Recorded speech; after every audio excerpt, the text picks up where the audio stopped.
Ya, halo semuanya. Hari ini saya mau bahas materi mengenai BMC ya, terkait dengan key partner. Nah, jadi dari bahasan yang sudah-sudah, BMC ini adalah peta ya atau blueprint bagaimana cara kita menuangkan gagasan atau ide bisnis yang nantinya bisa dipahami secara bersama. Nah, tentu setelah BMC ini memang harusnya kita breakdown lagi ke hal yang lebih detail. Nah, tapi sebelum ke hal yang lebih detail kan kita mau diskusi ya sama teman, sama rekan, sama kerabat, atau bahkan sama investor. Itu tentu bukan hal yang terlalu rumit. Nah, minimal kita harus punya gambaran secara global dulu. Nah, yang mau saya bahas hari ini adalah key partner. Ya, jadi dari bahasanya sendiri itu adalah bagaimana kita menjalin relasi dengan perusahaan lain atau dengan orang lain yang terkait dengan bisnis atau usaha yang sedang atau akan kita jalankan. Nah,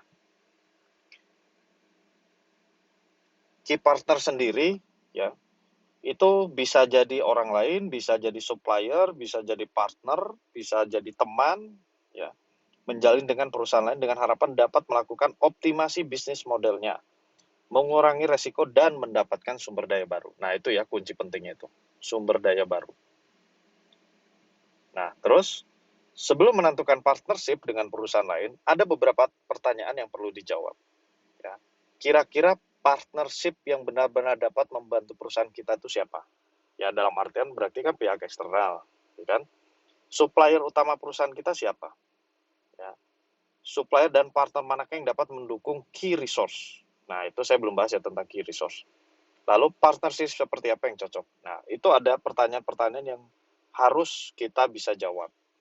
Nah, baru kita bisa nanti menentukan siapa yang jadi key partner. Nah, kategorinya sebetulnya ada 4 ya. Jadi kalau kalian mau menentukan key partner, tinggal pilih masuk kategori yang mana. Ya. Nah, yang pertama itu adalah strategic alliance. Tipe dari kerjasama ini biasanya dilakukan bukan dengan pesaing ya atau bukan dengan kompetitor. Sebagai contoh itu kerjasama yang dilakukan antar perusahaan dengan penyedia jasa pengiriman barang, ya kurir atau kargo. Nah, artinya kalau kalian misalkan punya sebuah perusahaan, sebut saja Tokopedia lah ya, supaya gampang. Nah, kalian kan pasti nggak mau pusing untuk urusan kurir, jasa pengiriman. Serahkan saja ke pihak ketiga, ya. Ya dalam hal ini bisa saja JNE, JNT, ya, antar aja si cepat dan lain-lain. Nah, itu masuk ke dalam strategic alliance. Jadi ada partner yang tujuannya adalah membantu perusahaan kita, ya. Yang kedua adalah competition. Kerjasama jenis ini dilakukan dengan perusahaan yang bergerak di bidang bisnis serupa, ya. Contohnya yaitu seperti kerjasama yang dilakukan antar perusahaan mobil Toyota dengan Daihatsu dalam membuat mobil ramah lingkungan. Nah, sekarang sudah mulai banyak bermunculan perusahaan-perusahaan joint venture, ya. Sebut saja yang baru terjadi belakangan ini ada Gojek dan Tokopedia, ya. Nah, itu memang tidak serupa sebetulnya, tapi sebetulnya mereka juga bersaing, ya, bersaing dalam hal apa? Payment, ya. Tokopedia punya OVO, Gojek punya GoPay. Nah, dengan kolaborasi ini mungkin saja nanti pembayarannya jadi satu, ya.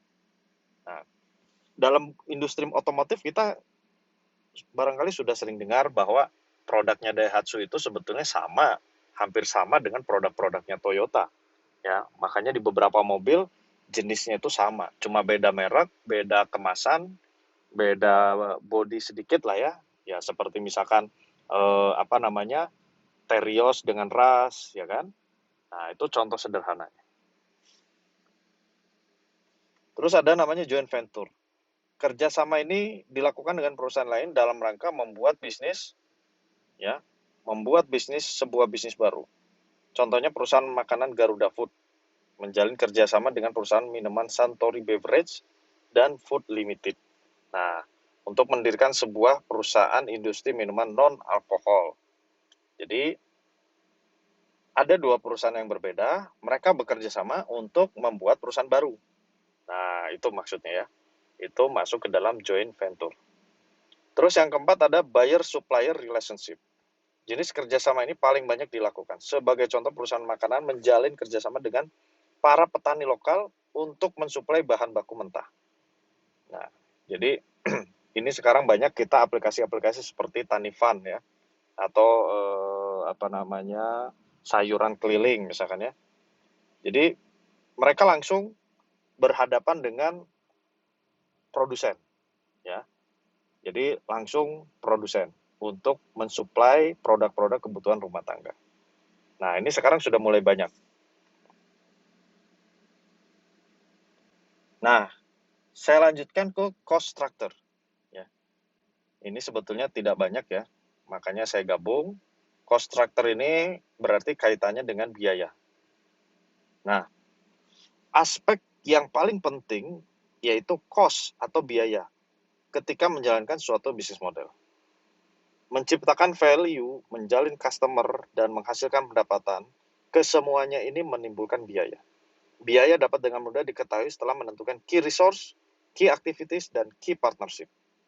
Nah, jadi kalau kita sudah tahu 3 komponen utama ini, baru kita bisa merumuskan biaya apa saja yang nantinya mungkin muncul. Contoh, ya, saya ambil contoh aja, key resource.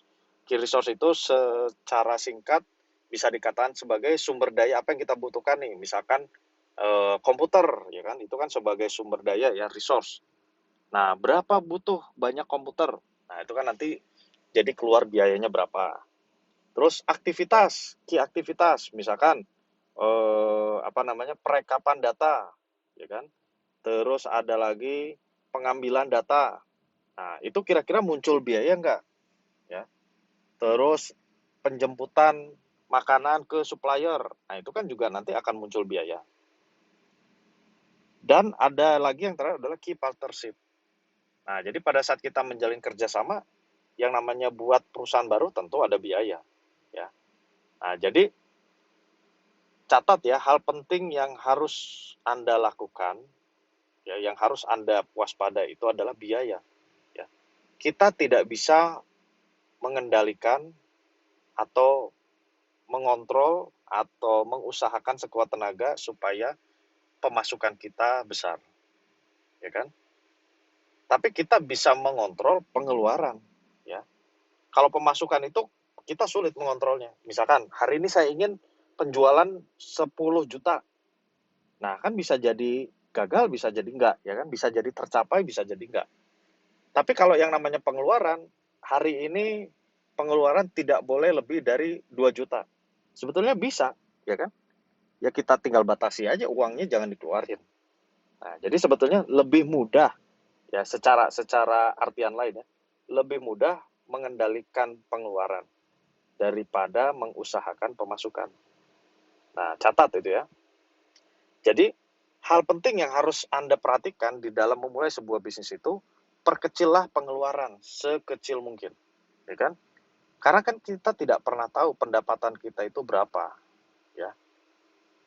Kecuali kalian bisa membuat sebuah kontrak kerjasama dan lain-lain ya, sehingga setiap bulan cash flow itu cukup aman.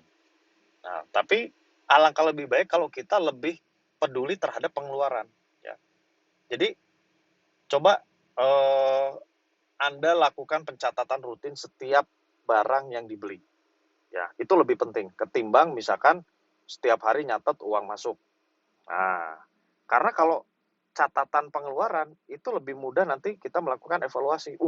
Bulan ini kok tiba-tiba pengeluaran hampir 50 juta. Apa aja nih? Nanti kan bisa kita evaluasi. Oh, ternyata biaya listrik ini besar banget ya. Coba bisa kita perkecil nggak? Nah, artinya kan kita bisa melakukan efisiensi, ya. Nah, itu maksud. Jadi, biaya ini jangan disepelekan.